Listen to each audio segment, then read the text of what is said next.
No coração do Vale do Paraíba, existe uma verdadeira gigante, a Usina Hidrelétrica de Paraibuna. Uma estrutura assim fundamental que gera energia para tanta gente, mas que ao mesmo tempo carrega um risco enorme. Um risco que, olha, é raro, mas que se acontecer pode ser catastrófico.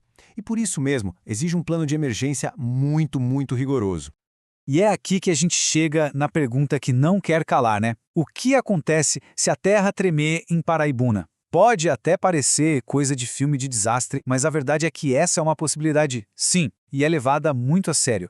Tão a sério que existe todo um plano de emergência detalhado só para isso. Então vamos mergulhar de cabeça para entender o tamanho dessa preocupação. Bom, para a gente entender o risco, primeiro a gente precisa entender do que estamos falando. A represa de Paraibuna não é uma barragem qualquer, não. Ela é uma peça-chave para a infraestrutura e para a vida de toda a região. Olha só, estes são os dados essenciais tirados direto do Plano de Ação de Emergência Oficial. A usina fica no Rio Paraíba do Sul e, na verdade, é um complexo, né? Tem a barragem principal e mais 7 diques de contenção. A construção dela, de terra e enrocamento, é simplesmente massiva. E embora o objetivo seja gerar energia, a segurança, como a gente vai ver, tem que ser a prioridade número 1.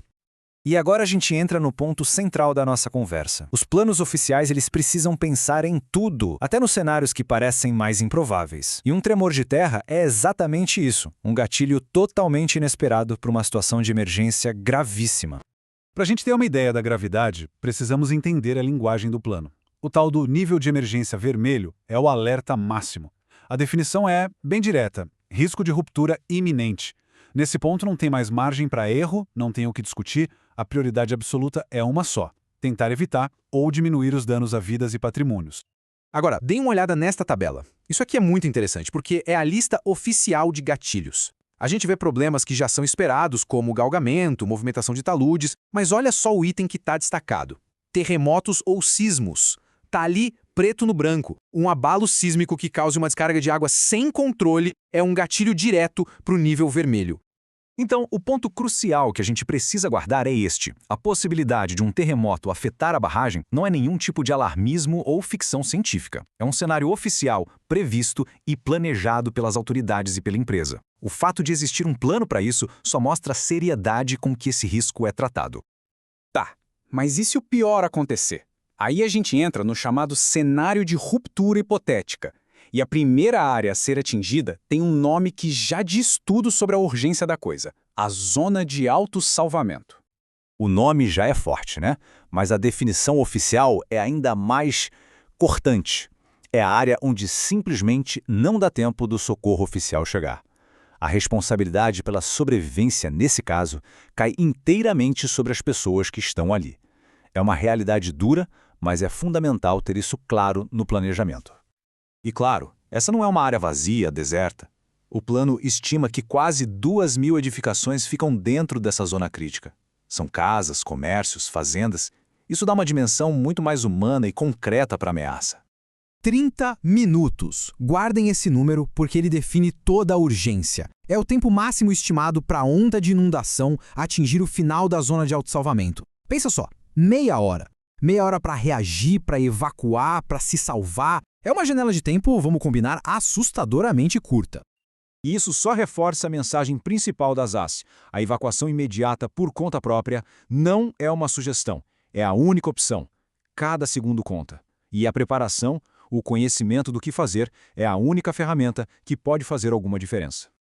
Ok, diante de um cenário tão grave assim, qual é a resposta? Felizmente, existe um plano. Vamos dar uma olhada agora em como o plano de ação de emergência é pensado para funcionar quando cada segundo faz a diferença.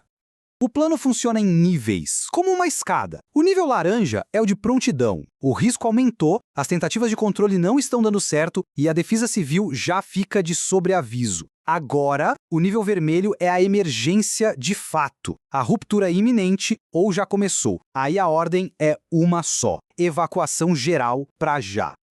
E como é que isso funciona na prática? No nível vermelho, a comunicação tem que ser um relógio, rápida e seguindo uma hierarquia. Tudo começa com o coordenador lá na usina que declara a emergência. A partir daí, a notificação vai em cascata. Defesa Civil, Prefeitura, órgãos nacionais e o passo final é o mais crítico de todos: A Defesa Civil aciona o plano e inicia a evacuação da zona de autossalvamento. No final das contas, tudo se resume a essa frase, que está no próprio plano. A premissa básica é minimizar os danos. Cada passo, cada alerta, cada notificação, tudo tem um único e grande objetivo: salvar vidas e diminuir o impacto de uma possível tragédia. Ter um plano no papel é fundamental, claro, mas ele só funciona de verdade se as pessoas souberem que ele existe e como ele funciona. A conscientização é a peça final e talvez a mais importante desse quebra-cabeça todo. Então, vamos resumir os pontos mais importantes que a gente viu aqui. Primeiro, o risco de um terremoto é real e está previsto no plano. Segundo, a zona de autossalvamento tem aquela janela crítica de apenas 30 minutos. Terceiro, existe um sistema claro para notificar todo mundo. Quarto, a Defesa Civil é quem comanda a evacuação. E o mais importante de tudo, o objetivo disso tudo é a preparação, não o pânico. Estar preparado é a única forma de garantir a segurança. E isso tudo acaba levando a uma reflexão final, que vai muito além de Paraibuna, na verdade. Fica a pergunta no ar: será que a gente conhece os planos de emergência da nossa própria região? Porque, no fim das contas, saber como agir, para onde correr, quem escutar numa emergência, nossa, esse é um conhecimento que pode salvar vidas. A preparação de verdade começa com a informação.